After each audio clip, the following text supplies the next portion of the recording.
SADC within itself carries 25% of the GDP of Africa. Right. That means SADC is a powerhouse.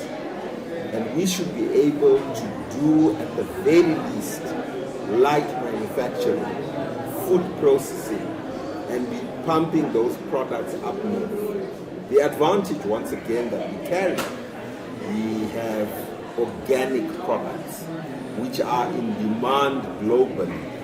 And so if we perfect those value chains, the future is bright. Right, now you've spoken about the importance of industry, the importance of manufacturing. Let's speak about a key aspect, which is that of financing. How can SADC countries position themselves, including Zimbabwe, of course, position themselves to advance the industrialization agenda, especially from a funding perspective?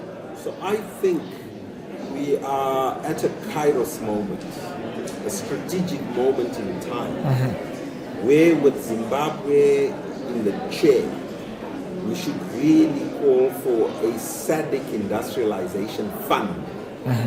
And we heard the minister indicate what the funding shortfall is.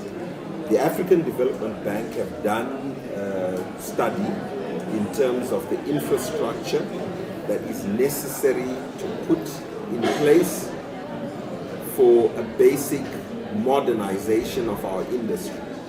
And we have a deficit to the tune of 68 billion. 68 billion? Yes, US dollars. And I think that we should aggregate that and issue perhaps a bond, a SADC industrialization bond, to the order of, say, $68 billion, and get on with it. Money always follows a compelling vision. And so if we put together the architecture of a rapid SADC industrialization program, say within the next 40 years, then we are talking. And I think we will begin to have the appeal of then getting that seed funding coming together.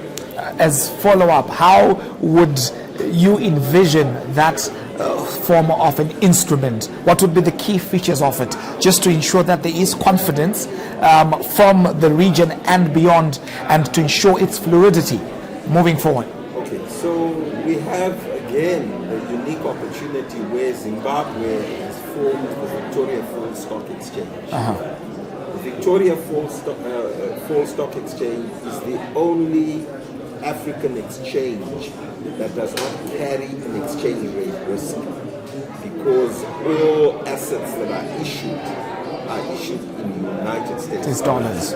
So I believe that a combination of Zimbabwe being the author of the original industrialization program, now Zimbabwe authoring yet another rapid industrialization program, which I have with me, that's been done by the private sector and stands to be approved then by government. By virtue of Zimbabwe now with the Victoria Falls Stock Exchange, we can become the bedrock of supporting other nations and seeing how we can mobilize the 68 billion. And I think it has to be a combination of two things: equity finance and debt finance. And we need instruments that are issued for the medium to long term for that specific purpose. Now we know fully well the Johannesburg Stock Exchange and the Mauritian Stock Exchange have been the highlights in terms of actually capturing the markets or the attention of foreign investors. So I think we can leverage off those two countries and attract capital that is then deployed from the Victoria Falls Stock Exchange for regional projects, as opposed to unique country silo related products. Those products, I believe, should then be able to export within the region. We heard intra-SADC trade is only up to 14%, which is a whole lot better than the 2% of Africa.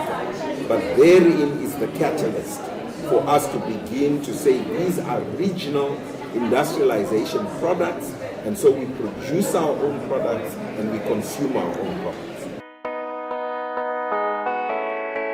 Konapo, ipapo pa ZTN Prime, DSTV channel 294, the place to be.